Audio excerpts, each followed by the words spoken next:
Ве поздравувам сите и посакувам Божи благослов во ова последна зимска сабота, ќе речам. Затоа што знаете ли кога библиски започнува пролет? Да, утре е младината, првиот ден од месецот Авив.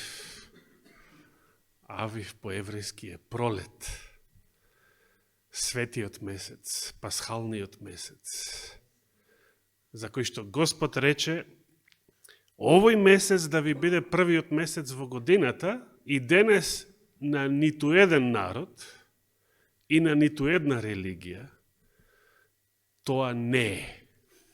Значи, утрешниот ден не е нова година во ниту еден народ и за ниту една религија. Дури и евреите си ја слават нова година на есен, а не како што рече Господ на утрешен ден, првиот ден од месецот Авив.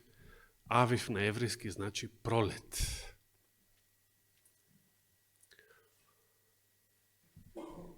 Што да правиме? Живееме во свет кога Божјото Слово не се почитува. Дали ние го почитуваме? Дали ние му веруваме? Амин. Но дали само мислиме дека веруваме?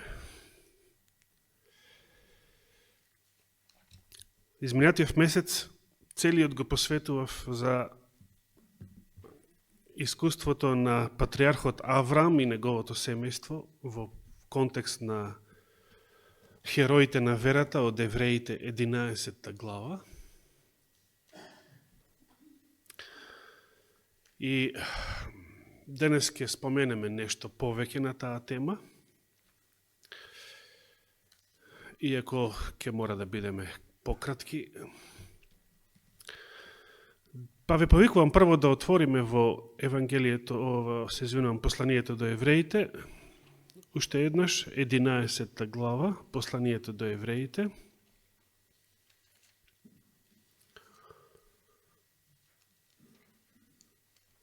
Застанавме, значи, кај 12 стих, значи, како преку вера и самата Сара, иако беше неплодна, доби сила да зачне, доби сила преку вера, и покрај возраста нејзина роди, зашто го сметаше за верен оној кој беше ветил.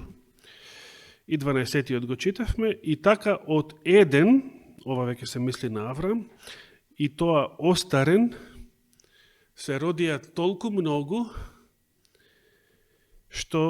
колку што се звездите на небото и колку што е безбројниот песок на морскиот брег. И сега 13-тиот стих и понатаму се до 16-тиот. Апостолот прави, си зема тука една пауза, да даде дополнителен коментар за сите овие примери што досега ги изнел и што ние досега ги проучувавме во текот на изминатово тромесечие. И 13-тиот стих вели: сите тие умреа со вера, не добивајки ги ветувањата.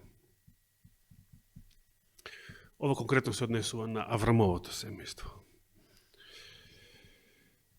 Сите тие умреа со вера, не добивајки ги ветувањата, а само оддалеку ги видоа и ги поздравија, признавајки дека се гости и придојдени.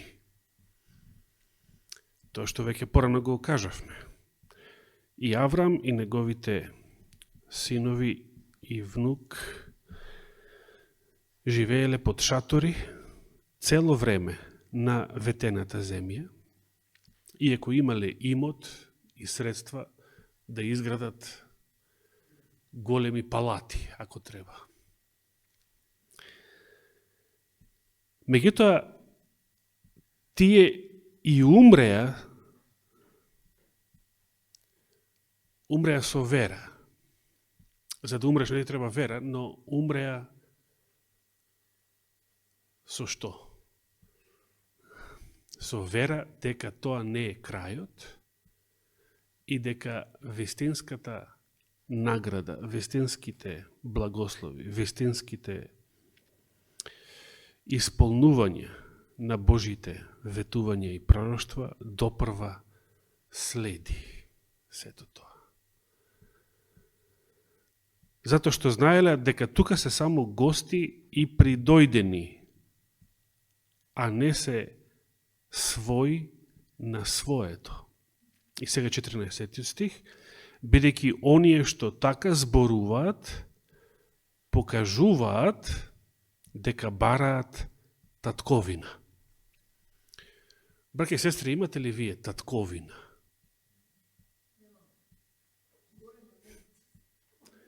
Не знам за вас, ја навистина чувствувам дека на оваа земја немам татковина.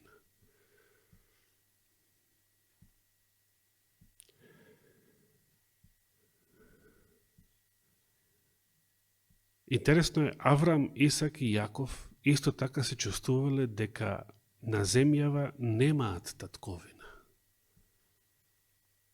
Ама биле во ветената земја. Знаеле дека не е тоа. 15 стих. Иако ја беа имале на ум онаа татковина од која беа излегле, ако се мислеше значи на Ур-Халдески, на Вавилонија, ќе имаа прилика да се вратат. Така? Како што си се вратија Љупчо и Цеце. Си се вратија.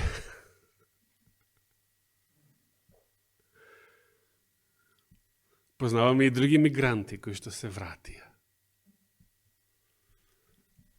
Иако се тие ретки. Меѓутоа, Авраам не се вратил во Месопотамија. А ниту хананската земја не ја сметал за татковина. Зошто? За каква е оваа ситуација сега? Јас не можам да се вратам во Југославија. Вие можете? Можете. Не може. Не може ни во Република Македонија да се вратите. Бидејќи сега живеете во Северна Македонија. До кога и таа ќе постои, ќе видиме.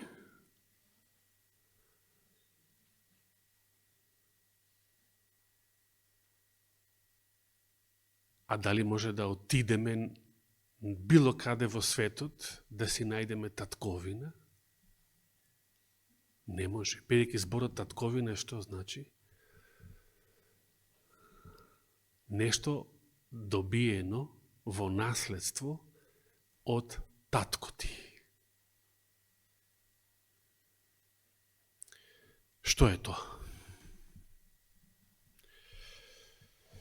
Ако Аврамовиот, Исаковиот и Израелевиот Бог е нашиот небесен татко, е нашиот татко. Која татковина од него ја имаме во наследство? 16 стих. Но тие сакаа подобра, односно небесна татковина. Каква е сега оваа желба? Па ви реков сега, американците сакаат да отидат на Марс, значи и нив не ги држи место на оваа земја, но оние кои што се чеда Авраамови и Христови сонаследници, тие сакаат да отидат подалеку од Марс, во небесната татковина. Затоа и Бог не се срами да се нарече нивен Бог, бидејќи им има приготвено град. На кого? На Авраам, Исак, Јаков, нивните жени, деца, слуги, слугинки, на нивните телесни потомци, на денешните израелци. Денешните израелци не се тепаат за некоја небесна татковина. Тие се тепаат за таа земската. И до сега многу тешко оди. Кому све Бог има приготвено град? Дали тоа се однесува и за вас?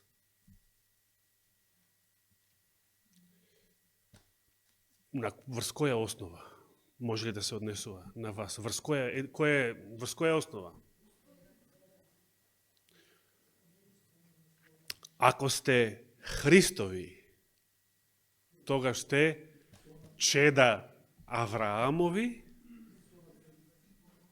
и наследници според ветувањето.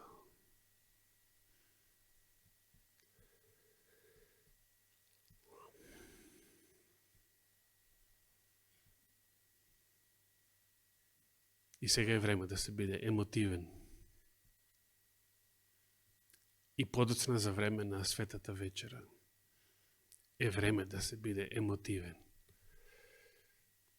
И кога ќе миете нозе, е време да се биде емотивен. Но размислете малку подлабоко. Дали себе си се доживувате за наследници на небесниот град, на Божиото царство, во иднина на новата земја? Дали се чувствуваш за наследник?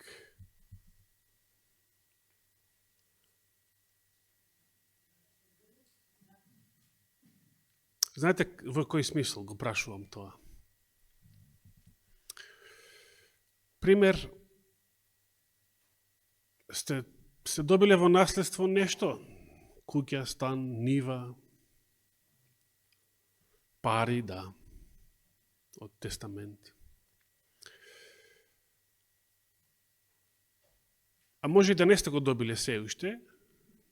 Пример, татко ти е уште жив и здрав и фала Богу, нека биде што е можно подолго и повеќе.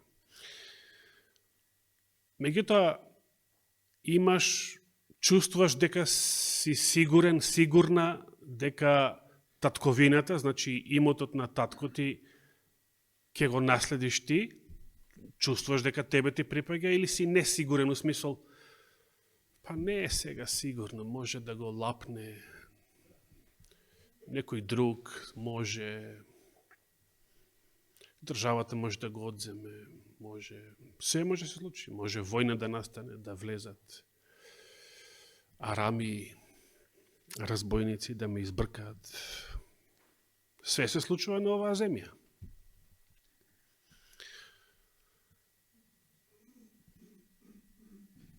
Меѓутоа, дали се чувствувате сигурни дека ќе бидете наследници на имотот што вие, да речеме, од вашите родители, што ќе биде оставен од вашите родители?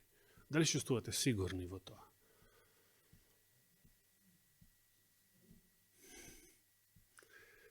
Не, а?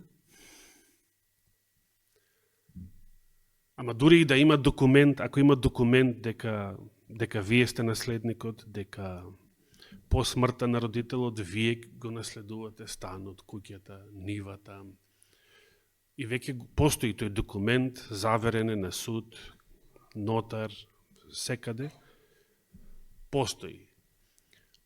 Дали сте сигурни дека тој имот ќе го добиете?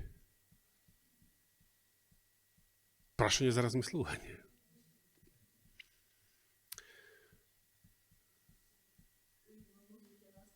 Сега, дали сте сигурни дека сте наследници на ова што е тука напишено? Зошто не сме сигурни? Значи не сме Христови. Така. Дали си Христова, сестро?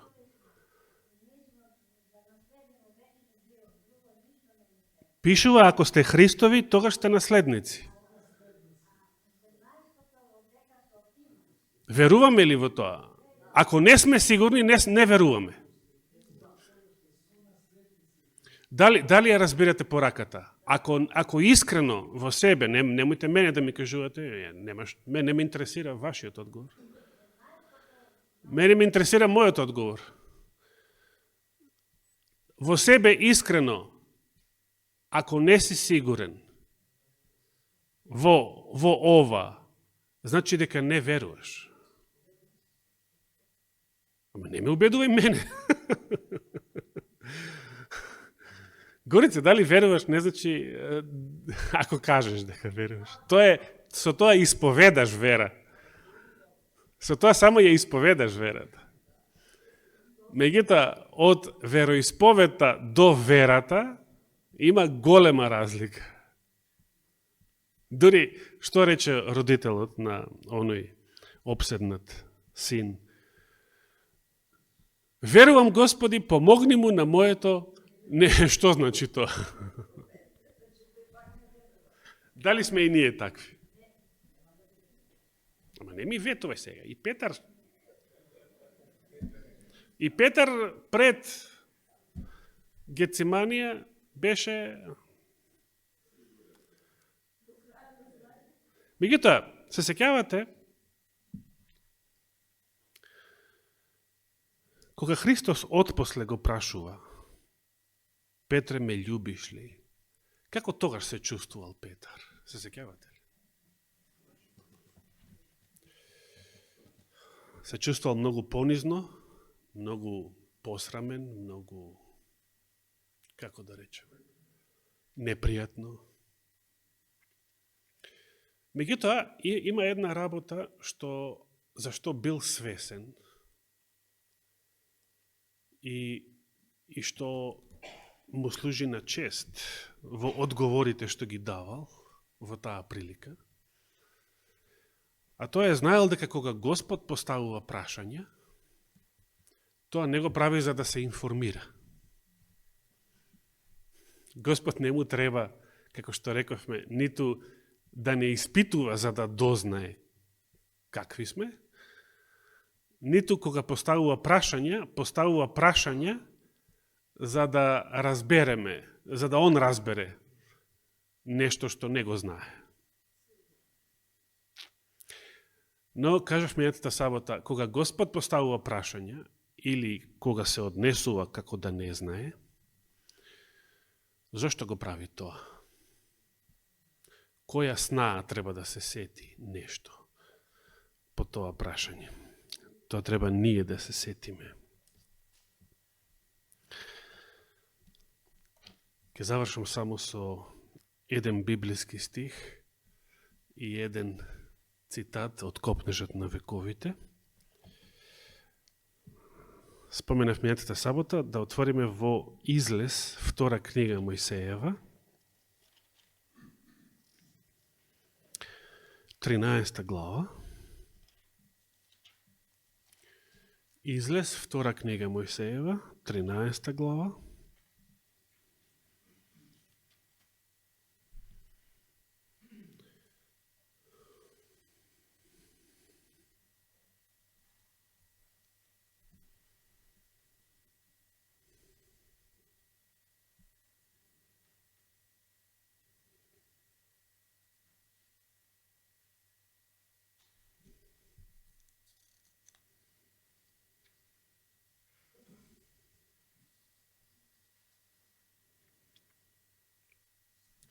Седумнаести стих.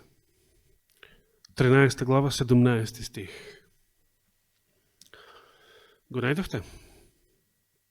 Еве го стихот што го споменав, но не го читавме минатата сабота. А кога фараонот го пушти народот, значи на Пасха, во првиот пролетен месец, Бог не го поведе по патот преку филистејската земја, значи по најкраткиот пат. од Египет до Ханан, кој е најкраткиот пат? Покрај морето, Средоземното, не Црвеното. Значи, не ни морало да се поминува низ Црвено море. Покрај, значи, Средоземното море, по брегот, и тука веднаш испагеш на Газа, испагеш и понатаму целата хананска земја. Но Господ не решил по тој пат да отиде народот. Зошто? Вели, иако е пократок. Зашто Бог рече, за да не би да се покае народот, кој ќе види војна, па да се врати во Египет. Што значи ова? Ова не значи дека Господ не знае, туку затоа што знае дека на тој пат се наоѓа искушение кое што не може да го поднесат. Преголемо за да го поднесат. А што ни напиша апостол Павле во Коринтјаните? Господ нема да дозволи никакво искушение да дојде врз вас, освен такво кое што може да го поднесете, а и самиот подготвува благодат и сила да може да го поднесете. Но има ситуации кај што Господ не дозволува да појдеме по некој пат, дури ако ние би сакале да го избереме тој пат во животот, и кога е тоа така, кога Господ не ти ја отвара таа врата, што значи тоа? Не е негова волја? Што значи тоа? Тоа значи дека тој гледа што ќе ни се случи на тој пат, а тоа е зло. Тоа е лошо, тоа е смрт и тоа е вечна смрт, пропаст. На тој пат може да те снајде пропаст, може да те снајде искушение што нема да можеш да го поднесеш. Но по патот по кој што чекориме и кој што тој ни го трасира, какви год искушенија и да не снајдат, што треба да знаеме? Кога Господ дозволува да те снајга искушение, кога Господ дозволува да паднеш во оваа ситуација,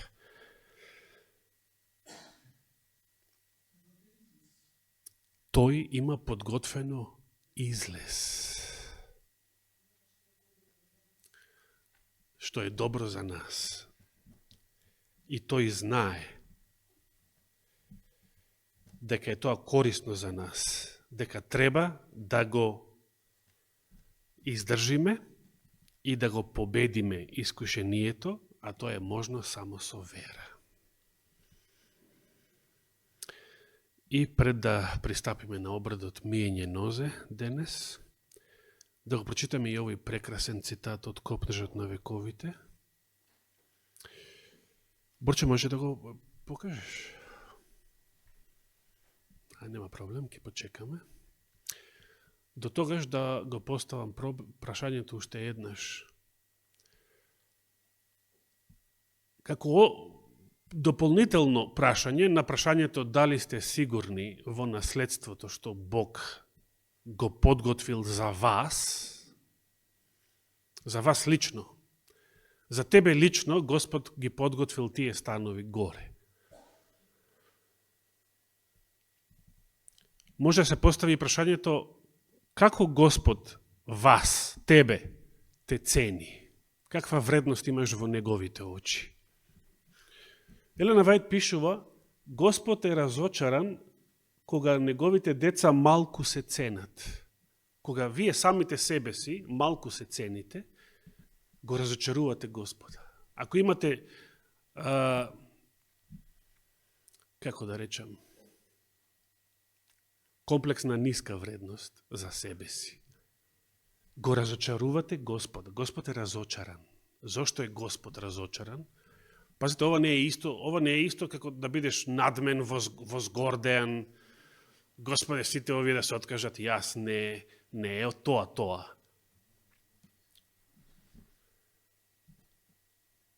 Тој сака неговото избрано наследство да се цени себе си според цената со која ги проценил тој. Дали сте вие избрано наследство? Секој за себе. Дали се сметаш за избран наследник? Дали се сметаш за негово дете? Негово дете, неговите деца. Со која цена Господ те проценил тебе лично? Бог ги сакал, инаку не би го пратил својот син да ги откупи со толку скап потфат. Тој има одредена задача за нив и мощно е задоволен. Пазите сега, со што се задоволува Господ? Со што го разочаравме? Со што го разочаруваме? Кога малку се цениме себе си. Со комплексот на ниска вредност. Но тој е мощно задоволен кога од него бараат највисоки предимства, високо поставена цел. Високо. Со желба да го прослават неговото име. Значи, не себични цели, ја да се прославам, не јас да бидам сега пренапумпан со гордост, со надменост, јас да стекнам голем имот. Туку, ако е сето тоа со желба да го прослават неговото име, дали сме гладни и жедни за да го се прослави Господ во овој никаков свет, како што го гледаме, тогаш и да бараме највисоки работи од Господа, тие можат да очекуваат што? Многу, ако имаат вера во неговите ветувања. Можеме ли да очекуваме, кога можеме да очекуваме многу од Господа? Многу. Ако имаме вера во неговите ветувања. Очекуваме ли многу од Господа? Што очекуваме од Господа? Со што ние се задоволуваме од Господа? Господ има безгранично врело, безграничен извор. Рекле уште ранохристијанските оци, Господ е безграничен извор на благодат, безграничен океан. Колку ќе примиме ние од тоа, зависи со колкав сад ќе дојдеме кај него. Со колкава црпка. Некој се задоволува со малку, некој е чашче, некој нешто поголемо, некој е тенџере, например, некој доаѓа со цела шерпа, постои нешто поголемо и од тоа. Цистерна, буре, некој бара многу повеќе. И тој што бара повеќе од Божјата благодат, за прослава на Божјото име, тоа е ќе добие.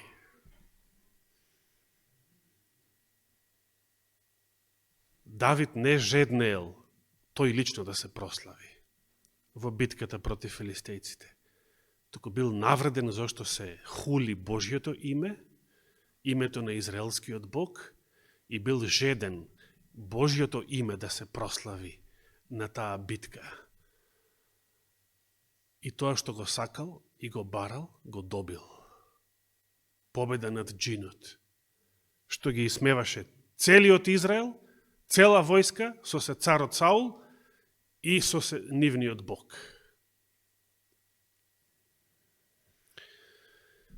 Браќи и сестри, Господ да не благослови во новиот месец, во светиот месец во кој што влегуваме. Новата пролет и библиски новата година. Господ да ни даде таков дух, ем понизен, како Петар после воскресението, верен, гладен и жеден за Божијата слава и да не се задоволиме со сегашното дередже, духовно, туку секогаш да копнееме, да бидеме гладни и жедни за поголема праведност, поголема благодат, поголема сила од Господа, не за јас да се прославам повторно, туку за Божјото име и за спасение на мнозина околу нас. Нека му е фала и слава вечно. Амин.